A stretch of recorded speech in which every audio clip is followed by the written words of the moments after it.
আপনি হয়তো জানেন না, আপনার জীবনের ভালো এবং খারাপ সময়গুলো আপনার মনের অবস্থার প্রতিফলন ছাড়া আর কিছুই নয়। আপনি যদি আপনার আশেপাশের জিনিসগুলোকে দেখার দৃষ্টিভঙ্গি পরিবর্তন করেন, তবে আপনার জীবনে যেই পরিবর্তন আসুক না কেন, আপনি সেই জিনিসগুলোকে যেভাবে দেখবেন ঠিক সেভাবেই আপনার জীবন পরিবর্তন হয়ে যাবে। সম্মানিত দর্শক, ভিডিওটির কিছুটা অংশ যদি ভালো লেগে থাকে তবে আমাদের চ্যানেলটি সাবস্ক্রাইব করুন, লাইক, কমেন্ট, শেয়ার করতে ভুলবেন না। শেষ পর্যন্ত সাথেই থাকুন। জীবনের অর্থ কি জানেন? আপনি আপনার জীবনকে নিয়ে যেরকম অনুভব করেন, সেই অনুভবটাই হলো আপনার জীবন। আপনি যদি মনে করেন আপনি আপনার আশেপাশের মানুষগুলোর সাথে খুব হাসি খুশি বেঁচে থাকতে চান, তবে সেটাই আপনার জীবন। আপনি যদি মনে করেন যতদিন এই পৃথিবীতে বেঁচে আছেন ততদিন এই পৃথিবীটা ঘুরে ঘুরে দেখবেন, তাহলে সেটাই আপনার জীবন। আপনি যদি ভাবতে থাকেন যে আপনি পরিশ্রম করে আপনার খারাপ সময়গুলোকে পরিবর্তন করে ফেলবেন এবং জীবনে ভালো সময় নিয়ে আসবেন, তাহলে সেটাই আপনার জীবন। আপনি খেয়াল করে দেখবেন, আমাদের আশেপাশে অনেক মানুষ আছে যাদের কাছে অনেক টাকা পয়সা আছে, গাড়ি বাড়ি সব আছে। এখন আপনি যদি তাদের দিকে তাকিয়ে সারাদিন ভাবতে থাকেন, ইস, আমারও যদি এসব থাকতো, আমারও যদি এটা থাকতো সেটা থাকতো, বিশ্বাস করুন, আপনি যদি এইভাবেই ভাবতে থাকেন তাহলে আপনার জীবনে হতাশা বাড়তেই থাকবে। অনেক টাকা পয়সা থাকলেই জীবনে সুখ আসে, এটা সঠিক নয়। আমাদের আশেপাশে এরকমের অনেক মানুষ আছে যাদের কাছে অনেক ধন সম্পদ থাকা সত্ত্বেও তারা সুখী নয়। হ্যাঁ, এর মানে এই নয় যে আমি আপনাকে টাকা পয়সা উপার্জন করতে নিষেধ করেছি। টাকা পয়সার গুরুত্ব অপরিসীম, কিন্তু টাকা পয়সা উপার্জন করতে গিয়ে জীবনের আসল আনন্দগুলো উপভোগ করার সুযোগটা যেন হারিয়ে না যায়। কারো সম্পদের দিকে তাকিয়ে থাকলে আপনার সম্পদ বাড়বে না। সম্পদ বাড়াতে হলে আপনাকে পরিশ্রম করতে হবে, নিজের মেধা ও বুদ্ধি কাজে লাগাতে হবে, বর্তমান সময়টাকে কাজে লাগাতে হবে এবং সুখে থাকতে চাইলে সেই টাকা পয়সা খরচ করার জন্য কিছুটা সময় খুঁজে বের করতে হবে। শুধুমাত্র ব্যাংক অ্যাকাউন্ট ভারী করলেই সুখ আসবে না, সেই টাকা পয়সার সঠিক ব্যবহার করাটাও জানতে হবে। একটি কঠিন সত্য কথা কি জানেন? টাকা পয়সা আমাদের জীবনের সবচেয়ে বড় সম্পদ নয়। আমাদের জীবনের সবচেয়ে বড় সম্পদ হচ্ছে সময়। ধরুন, আপনি সারা জীবন ধরে অনেক টাকা পয়সা উপার্জন করে একটা সুন্দর বাড়ি বানালেন। এখন সেই বাড়িতে ওঠার আগেই মালাকুল মউত এসে আপনার সামনে দাঁড়িয়ে গেল। যে সুখের জন্য আপনি সারাটা জীবন পরিশ্রম করলেন, সেই সুখটাই হয়তো আপনি উপভোগ করতে পারলেন না। তাই সারাটা জীবন শুধুমাত্র টাকা পয়সা উপার্জনের পেছনে ছুটে বেড়াবেন না। কাজের পাশাপাশি নিজের জীবনটাকে উপভোগ করতে শিখুন। আশেপাশের মানুষগুলোকে ভালোবাসতে শিখুন, তাদের সাথে সুন্দর সময় কাটাতে শিখুন।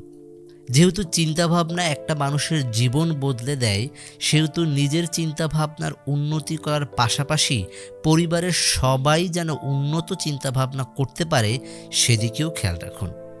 না হলে কোনো একটা দিন আপনার এই অর্জন করা সব কিছুই আপনার গলার কাঁটা হয়ে দাঁড়াবে। তারা বুদ্ধিমান নয় যারা বর্তমান সময়টাকে শুধুমাত্র আনন্দ করেই কাটিয়ে দেয়। বুদ্ধিমান তো তারাই যারা বর্তমান সময়টাকে উপভোগ করে এবং সাথে সাথে ভবিষ্যতের জন্য প্রস্তুতি গ্রহণ করে। তাই বর্তমান সময়টাকে উপভোগ করার পাশাপাশি নিজের ভবিষ্যতের জন্য একটু একটু করে কাজ করতে থাকুন। বিশিষ্ট সমাজসেবক এবং টেনিস প্লেয়ার আর্থার অ্যাশ বলেন, তুমি যেখানে আছো সেখান থেকেই শুরু করো। তোমার কাছে যা কিছু আছে তাই ব্যবহার করো। তুমি যা পারো তাই দিয়েই শুরু করো। বেশিরভাগ মানুষ ঠিক সেই সময় হার মেনে নেয় যখন তারা আর একটু হলেই ফিনিশিং লাইনে পৌঁছে যাচ্ছিল, শুধুমাত্র আর এক কদম পরে ছিল, কিন্তু তারা ঠিক তখনই হাল ছেড়ে দেয়। যে কোনো প্রতিযোগিতা থেকে একদম শেষ মুহূর্তে এসে কেউ সরে দাঁড়ায়, নিজেকে পরিবর্তন করার সেই যুদ্ধের ময়দান থেকে পালিয়ে যায়। আমাদের মধ্যে যারা সব বাধা বিপত্তি পেরিয়ে শেষ পর্যন্ত কাঙ্ক্ষিত সফলতা পেয়ে যায়, আর যারা জয়ের ঠিক শেষ মুহূর্তে এসে ময়দান থেকে পালিয়ে যায়, তারা দুজন কিন্তু আলাদা কিছু নয়। তাদের দুজনের পরিচয় একটাই, তারা দুজনই এই পৃথিবীর মানুষ। কিন্তু তবুও কিছু মানুষ জয়ের আনন্দ পাচ্ছে, আর কিছু মানুষ হতাশায় ডুবে শেষ হয়ে যাচ্ছে। যারা সবসময় জেতে, সৃষ্টিকর্তা যেমন তাদের দুটি হাত, একটি মগজ আর দুটি পা দিয়েছেন, ঠিক তেমনিভাবে আপনাকেও দুটি হাত, একটি মগজ আর দুটি পা দিয়েছেন। তাহলে পার্থক্য কোথায়? সৃষ্টিকর্তার কাছ থেকে আমরা সবাই সমান সুযোগ পাওয়ার পরেও কিছু মানুষের জীবনে পরিবর্তন আসে, কারণ তারা সবসময় তাদের কাজগুলোকে অন্যরকমভাবে করার চেষ্টা করে। তারা হেরে গেলেও ধৈর্য ধরে আবার উঠে দাঁড়ায়, আরও বেশি চেষ্টা করতে থাকে, কারণ তারা নিজের সাথে একটি ওয়াদা করেছে, আমি যখন একটা কাজ শুরু করব সেই কাজটা শেষ করবই। তারা হয় জিতবে, নয়তো ভুল থেকে অভিজ্ঞতা নিয়ে আবার নতুন করে শুরু করবে। কিন্তু তাদের জীবনে যত কিছুই ঘটুক না কেন, তারা শেষ পর্যন্ত লড়াই করবে এবং জিতবে, তবেই শান্ত হবে। জেতার আগ পর্যন্ত তারা কোনোভাবেই হাল ছেড়ে দেবে না, তারা কোনোভাবেই পেছনে ফিরে তাকাবে না, তারা এই যুদ্ধের ময়দান ছেড়ে কোনোভাবেই পালিয়ে আসবে না। তারা শেষ মুহূর্ত পর্যন্ত নিজের সর্বোচ্চটুকু দিয়ে চেষ্টা করেই যাবে। দেখুন, যে মানুষগুলো সবসময় সফল হতে চায়, তারা সবসময় নিজের সর্বোচ্চ দিয়ে চেষ্টা করতে থাকে। তারাও আমাদের মতো বারবার ভুল করে, কিন্তু তারা তাদের ভুলের পরেও কখনো থেমে যায় না। তারা ভুল করে শেখে, উঠে দাঁড়ায় এবং আরও বেশি শক্তি নিয়ে আবার পথ চলতে শুরু করে। কিন্তু কখনো ভুলেও তারা হাল ছেড়ে দেওয়ার কথা চিন্তাও করে না। জেতার ইচ্ছেটা তো সবারই থাকে, কিন্তু জেতার জন্য কঠোর পরিশ্রম করে, ধৈর্য ধরে, সততার সাথে এগিয়ে যাওয়ার শক্তি খুব কম মানুষেরই থাকে। তবে তুমিও তো এই মানুষগুলোর বাইরে নও। তুমিও তো চাইলে এগিয়ে যেতে পারো। তুমিও তো চাইলে সব বাধা পেরিয়ে সফলতাকে ছিনিয়ে আনতে পারো। কিন্তু সব থেকে কষ্টের বিষয় কি জানো? তুমি এখনও চাইতেই শুরু করনি। শোনো, একটা কথা সব সময় মনে রাখবে, তুমি যদি সফলতার ফিনিশিং লাইন পর্যন্ত যেতে চাও, তাহলে তোমাকে সব রকম পরিস্থিতি মোকাবেলা করার জন্য মানসিকভাবে সবসময় প্রস্তুত থাকতে হবে। তোমাকে সবসময় পজিটিভ চিন্তা করতে হবে, যেন তোমার মন কখনো পরিশ্রম করতে গিয়ে পিছিয়ে না যায়। কারণ তুমি জিততে হলে যে কোনো যুদ্ধক্ষেত্রে মানসিক শক্তিটাই সবচেয়ে বড় হাতিয়ার হয়ে দাঁড়ায়। কিন্তু তোমার মন যদি এটা ভেবে বসে থাকে, আমাকে দিয়ে হবে না, আমি কিভাবে এত বড় পরিস্থিতি সামলাবো, আমি কিভাবে এত প্রতিযোগিতার মধ্যে লড়াই করে টিকে থাকব, আমি কিভাবে আমার খারাপ অবস্থা থেকে বের হব, না আমি হয়তো পারবো না, আমাকে দিয়ে আর কিছুই হবে না, তাহলে সফলতা তো অনেক দূরের কথা। তুমি তো কোনো দিনই নিজেকে সফল হওয়ার জন্য প্রস্তুত করতে পারবে না। তুমি তো কোনো দিনই নিজেকে সফল হওয়ার জন্য প্রস্তুত করতে পারবে না। তুমি এটা বুঝতে পারবে না যে এসব চিন্তা করতে করতেই তুমি নিজেকে ব্যর্থতার পথে এগিয়ে নিয়ে যাচ্ছ। ময়দানে নামার আগে তুমি নিজেই নিজেকে ময়দান থেকে সরিয়ে ফেলছ, আর এভাবে তুমি কখনোই জিততে পারবে না। তুমি পথ হারিয়ে শুধু এদিক সেদিক ঘুরতে থাকবে। তোমার পরিস্থিতি যেমনই হোক না কেন, সফল হওয়া এবং ব্যর্থ হওয়া শুধুমাত্র তোমার উপরেই নির্ভর করবে, তোমার মানসিক শক্তির উপরেই নির্ভর করবে। তাই সবার প্রথমেই নিজের চিন্তা ভাবনাকে এমনভাবে তৈরি করো যাতে তা তোমাকে আত্মবিশ্বাস দেয়, তোমাকে মানসিকভাবে আরও বেশি শক্তিশালী করে তোলে।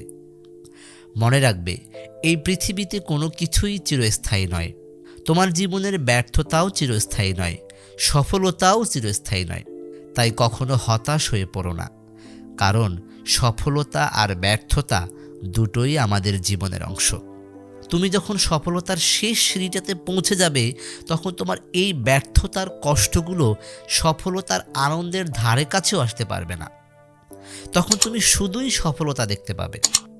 যখন তোমার জীবন তোমাকে বারবার চ্যালেঞ্জ ছুড়ে দেবে, তখন তুমিও তোমার জীবনের ছুঁড়ে মারা চ্যালেঞ্জগুলোকে হাসি মুখে গ্রহণ করবে। তুমি তোমার জীবনের পথে বারবার পড়ে যাবে, ব্যর্থতা তোমাকে চারপাশ থেকে ঘিরে ধরবে। কিন্তু তুমি জানো কি, এটাই তোমার জীবনের আসল ব্যর্থতা নয়। তোমার জীবনের আসল ব্যর্থতা হলো তুমি এত কিছুর পরেও আবার উঠে দাঁড়াচ্ছ কিনা, নতুন করে আবার শুরু করছো কিনা। তোমার জীবনের সবচেয়ে বড় পরাজয়টা কি জানো? পড়ে যাওয়ার পর আবার নতুন করে উঠে দাঁড়ানোর চেষ্টা না করা। তাই নিজেকে এমনভাবে তৈরি করো যেন শত বাধার পরেও তোমাকে তোমার লক্ষ্য থেকে কেউ 1 ইঞ্চিও সরাতে না পারে, কোনোভাবেই যেন তোমাকে আটকাতে না পারে। তোমার জীবনে আসা বাধাগুলো তোমার আত্মবিশ্বাসের একটি পরীক্ষা মাত্র। আর যদি তুমি এই পরীক্ষায় উতরে যেতে পারো, তাহলে এই দুনিয়ার কেউ তোমাকে থামাতে পারবে না। হ্যাঁ, তোমাকে কেউ আটকাতে পারবে না। শতকরা 90% লোক শুধুমাত্র এই একটি জায়গায় এসে থেমে যায়। যখন 1-2 বার ব্যর্থতার সম্মুখীন হয়, একটু বেশি পরিশ্রম করতে হয়, একটু বেশি সময় লেগে যায়, তখনই তারা হাল ছেড়ে দেয়।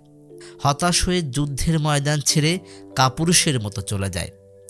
কিন্তু এর পরেও মাত্র 1% লোক সফলতায় পৌঁছে যায়, যারা শেষ পর্যন্ত দাঁতে দাঁত চেপে চেষ্টা করে যায়, যারা পথে আসা ছোট ছোট কাঁটাগুলোকে উপেক্ষা করে এগিয়ে যায়। কিন্তু এরপরেও মাত্র 1% লোক সফলতায় পৌঁছে যায়, যারা শেষ পর্যন্ত দাঁতে দাঁত চেপে চেষ্টা করে যায়, আর যারা পথে আসা ছোট ছোট কাঁটাগুলোকে উপেক্ষা করে এগিয়ে যায়। তুমি চাইলেই জিতে যেতে পারবে, তুমি চাইলেই সফল হতে পারবে, তুমি অবশ্যই পারবে। তবে শুধু সামনে অন্ধকার দেখে পিছিয়ে এসো না, ওই অন্ধকার থেকেই তোমার ভেতরের আলোটাকে বের করে আনো। আর যখন তুমি তোমার এই আলোটা জ্বালাবে, তোমার সফলতার ট্রফিটা তোমার সামনেই সাজিয়ে রাখা আছে। মনে রেখো, বড় স্বপ্ন পূরণ করতে গেলে পরিশ্রমটাও একটু বেশি করতে হয়। সময়টা হয়তো একটু বেশি লাগবে, কিন্তু তুমি যেমন পরিশ্রম করবে, সফলতাটাও তুমি ঠিক সেভাবেই ফিরে পাবে। তাই আজ থেকে সব কঠিন পরিস্থিতিগুলোকে নতুন নতুন একটা সুযোগ ভাবতে শুরু করো। হার না মেনে নিজের সাথেই প্রতিজ্ঞা করো।